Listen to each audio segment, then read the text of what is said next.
আসো আসো, আস্তে আস্তে।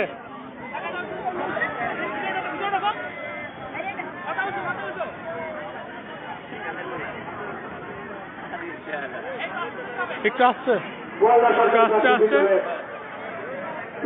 কানের মোল্লার ফাঁসি যেভাবে হয়েছিল সেভাবে দেখতে পারিনি। আমরা সেই সুযোগটি আর খেলায় হারাবো না।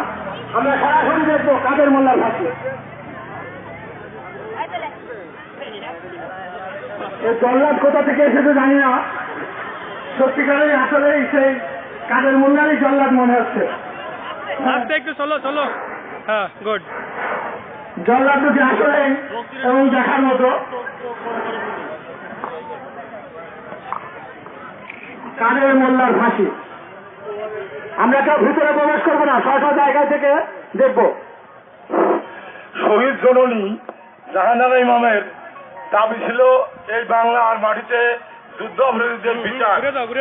তাই জাতির পিতা বঙ্গবন্ধু শেখ মুজিবুর রহমানের সুযোগ্য তনয় গণপ্রজাতন্ত্রী বাংলাদেশ সরকারের প্রধানমন্ত্রী বিশ্বনন্দিত নেত্রী জননেত্রী শেখ হাসিনার নেতৃত্বে আজ এই বাংলার মাটিতে সেই কুখ্যাত রাজাকার আলবদরদের এই মাটিতে বিচার হচ্ছে এবং সেই বিচার প্রদর্শনী আজকে এই গোয়ালদা প্রাথমিক বিদ্যালয়ের শিক্ষক তার নেতৃত্বে তার ছাত্রছাত্রীদের দিয়ে সেই ডিসপ্লে প্রদর্শন করছেন।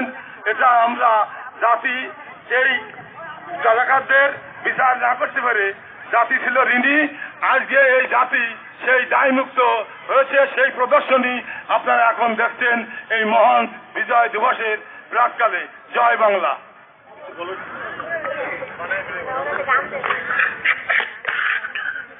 আমি কাদের মোল্লা 1971 সালে পাকিস্তানের পক্ষ নিয়ে পাকিস্তানি সৈন্যদের চামচাগিরি করেছি, বলে গেছি মুক্তিযোদ্ধাদের অবস্থান, মুক্তিযোদ্ধাদের হত্যা করেছি, অনেক মা বোনদের পাকিস্তানি সৈন্যদের হাতে তুলে দিয়েছি।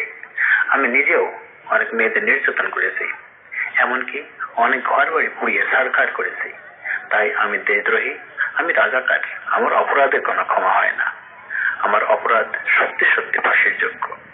আজ ফাঁসির মধ্য দিয়ে আমার পাপটা মোচন হবে, মোচন হবে বাংলাদেশের কলঙ্ক।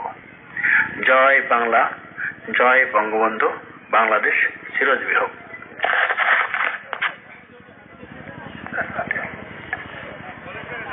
দাদা দাদা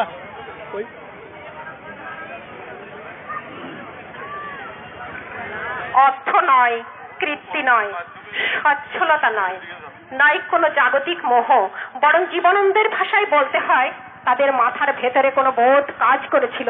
আর হ্যাঁ, তাই তো তারই পরিণতি স্বরূপ আমরা পেয়েছি স্বাধীন স্বদেশ। তাই তো এখানে দাঁড়িয়ে দুটি কথা বলবার সুযোগ পাচ্ছি। আজকে বিনম্র চিত্তে স্মরণ করছি সেই সকল শহীদ মুক্তিযোদ্ধাদের। আমরা গোয়ালদা সরকারি প্রাথমিক বিদ্যালয়ের শিক্ষক এবং সেই বিদ্যালয়ের ছাত্রছাত্রীদেরকে আমরা মুহুর্মুহু করতালির মাধ্যমে তাদেরকেও আমরা উৎসাহ যোগাই। এই স্বনামধন্য শিক্ষক তার নিজের উদ্দীপনায় আজকের এই অনুষ্ঠানটি আমাদের সবার মাঝে উন্মোচন করেছেন। আমরা শ্রীপুর উপজেলা প্রশাসনের পক্ষ থেকে তাকে সাদর সম্বর্ধনা জানাই আজকের এই বিজয়ের প্রাককালে।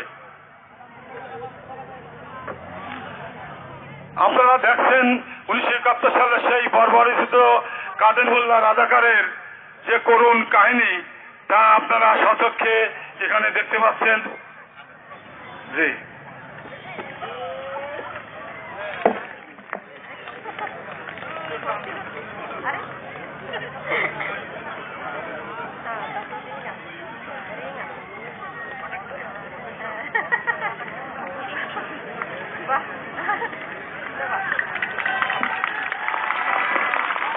সত্যি বাস্তবে আজ